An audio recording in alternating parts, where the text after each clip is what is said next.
আজকে মাগুর মাছের একটা মজাদার রেসিপি তৈরি করব। এটা কাঁচা মাগুর মাছের রেসিপি তৈরি করব। তো প্রথমে মাগুর মাছটাকে কেটে ধুয়ে পরিষ্কার করে নিয়েছি, তারপরে আপনাদের সামনে নিয়ে চলে এসেছি।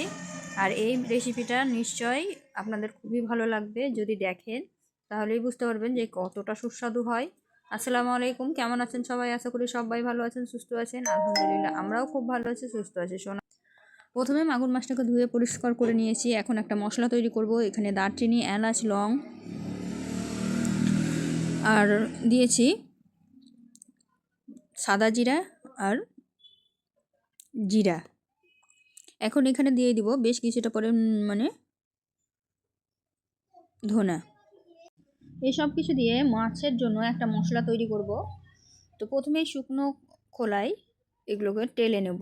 এখানে তেল দেওয়ার কোনো প্রয়োজন পড়বে না। গ্যাসের আঁচটাকে হাই করে ভালোভাবে এটাকে ভেজে নেব। ভালো করে ভেজে নিয়ে মিক্সিতে গুঁড়া করলে সুন্দর একটা মশলা তৈরি হয়ে যাবে। এই মশলাটা মাছের ব্যবহার করলে দুর্দান্ত লাগে।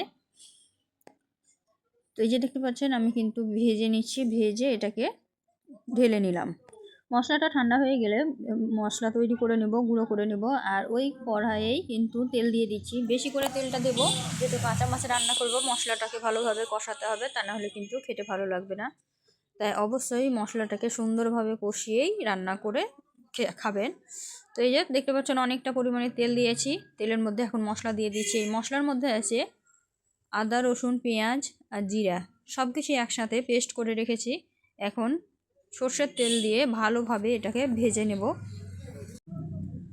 ভালোভাবে মশলাটাকে কষাতে হবে। দেখুন তেলের সঙ্গে ভালোভাবে মিক্সড করে দিলাম। আদা রসুনের কাঁচা গন্ধ থাকলে কিন্তু খেতে ভালো লাগবে না, তাই ভালোভাবে মশলাটা কষাতে হবে। মশলাটা উপর থেকে তেল ছেড়ে দিয়েছে। এখন আমি এখানে অ্যাড করে দিচ্ছি হলুদ গুঁড়ো। হলুদ গুঁড়োটা দিয়ে ভালোভাবে মশলার সঙ্গে মিক্সড করে নেব। তো সুন্দরভাবে ভালোভাবে মিক্সড করে নিচ্ছি। দেখুন কত সুন্দর একটা কালার চলে এলো হলুদটা দেওয়ার সঙ্গে সঙ্গে। এখন এর মধ্যে আমি দিয়ে দিব লঙ্কা গুঁড়ো। অল্প পরিমাণে লঙ্কা গুঁড়ো দিয়েছি, কারণ বাচ্চা খাবে, তার জন্য আপনারা আপনাদের বাড়ির সদস্যরা যেমন খায় সেরকমভাবে দিবেন। স্বাদ মতো দিয়ে দিলাম লবণ। এখন আমি এখানে দিয়ে দিব সেই মশলা যেটা তৈরি করে রেখেছিলাম, গুঁড়ো করেছি, সেটা একটু পরিমাণে দিয়ে দিলাম। খুব বেশি লাগে না, অল্প পরিমাণে দিলেই কিন্তু সুন্দর রান্না হয়। এখন সবগুলো মশলাকে একসঙ্গে ভালোভাবে একটু সময় নিয়ে কষিয়ে নেব। দেখুন তলায় লাগতে শুরু করেছে। এই পর্যায়ে কিন্তু একটু জল দিয়ে দিতে হবে, তাহলে তলায় লাগবে না, মশলাটা সুন্দরভাবে কষানো হবে। অল্প পরিমাণে জল অ্যাড করে দিলাম। তারপরে আমি ভালোভাবে নাড়াচাড়া করে তলার যে মশলাগুলো লেগে আছে সেগুলোকে ছাড়িয়ে দেওয়ার চেষ্টা করছি।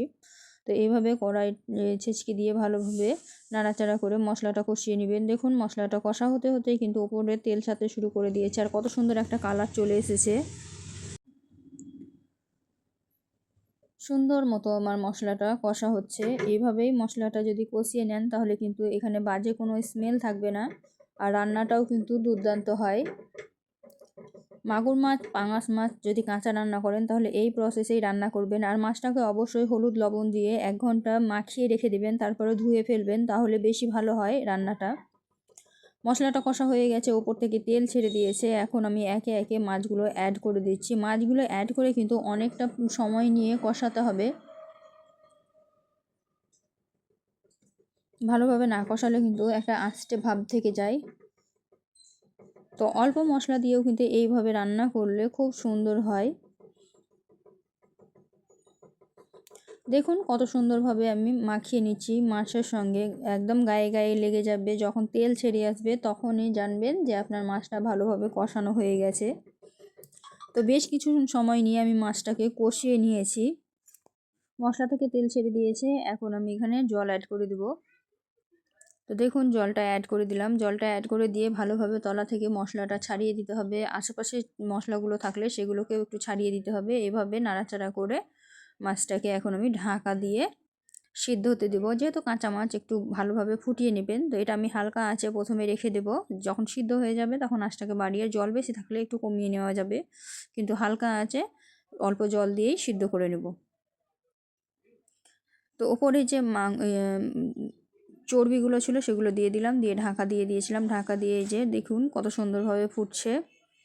মাছটা অলরেডি সিদ্ধ হয়ে গেছে। এখন আমি গ্যাসের আঁচটাকে একটু কমিয়ে দিব। নাড়াচাড়া করে দেখিয়ে দিচ্ছি। দেখুন খুব বেশি ঝোল ঝোল রাখবো না আমি। আপনারা ঝোল ঝোল রাখলে এখানে ধনেপাতা ছড়িয়ে নামিয়ে নিতে পারেন, কিন্তু আমি যেহেতু বেশি ঝোল ঝোল রাখবো না তার জন্য নাড়াচাড়া করে দিলাম। নাড়াচাড়া করে ভিতরে তলায় লেগেছে কিনা চেক করে নিলাম। এখন গ্যাসের আঁচটা কমিয়ে দিয়েছি। গ্যাসের আঁচ কমিয়ে ওপর থেকে ধনিয়া পাতা ছড়িয়ে দিলাম। ধনিয়া পাতা ছড়িয়ে দিয়ে কিছুক্ষণের জন্য রেখে দেবো হালকা আঁচে, তাহলে ধনিয়া পাতার ফ্লেভারটা ভালোভাবে মিশে যাবে তরকারির সাথে, আর ঝোলটাও অনেকটা কমে যাবে। এটা করে খেতে মাছটা বেশি সুস্বাদু হবে। তো দেখুন ধনে পাতাটা দিয়ে দিলাম, দিয়ে একটু নাড়াচাড়া করে ধনে পাতাটাকে ডুবিয়ে দিচ্ছি। দেখুন তো ভালোভাবে নাড়াচাড়া করে আমি মাছটাকে ধনে পাতাটাকে ডুবিয়ে ডুবিয়ে দিলাম মাছের মধ্যে। এখন আবারও ঢাকা দিয়ে কিছুক্ষণের জন্য রেখে দেব। এই যে দেখতে পাচ্ছেন ঢাকা দিয়ে দিলাম। ঢাকা দিয়ে কিছুক্ষণের জন্য রেখেছিলাম, তার মধ্যেই কিন্তু অনেকটা জল কমে গেছে। দেখুন কত সুন্দর একদম গায়ে মাখো মাখো হয়েছে। এখন গ্যাসের আঁচটা বন্ধ করে দিয়ে আবারও কিছুক্ষণের জন্য ঢাকা দিয়ে রেখে দেব। সামান্য কিছু সময় শুধু ঢাকা দিয়ে রেখেছিলাম। দেখুন কতটা ধোঁয়া উঠছে, এখনও কিন্তু অনেক গরম আছে, তার মধ্যেই কত সুন্দর একটা কালার এসেছে। দেখুন অসাধারণ একটা কালার এসেছে। তো এটা একটু ঠান্ডা করে খেতে বেশি মজা লাগে, আর একটু ঠান্ডা করলে এটা আরও সুন্দর কালার আসবে।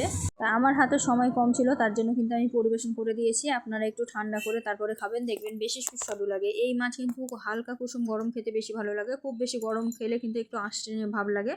তো অবশ্যই একটু ঠান্ডা করে খাবেন, বেশি ভালো লাগবে। তো এই যে আমি পরিবেশন করে নিলাম। তো আজকের ভিডিওটা কেমন লাগলো অবশ্যই কমেন্টে জানাবেন। আশা করি আপনাদের খুবই ভালো লাগবে। যদি ভালো লেগে থাকে লাইক শেয়ার কমেন্ট করতে ভুলবেন না। আর আজকের ভিডিওটা কিন্তু এই পর্যন্ত। দেখা হবে এই ধরনেরই আরও নিত্য নতুন রেসিপি নিয়ে পরবর্তী ভিডিওতে। তো ততক্ষণ সবাই ভালো থাকবেন, সুস্থ থাকবেন, আর আমার জন্য বেশি বেশি দোয়া করবেন। খোদা হাফিজ।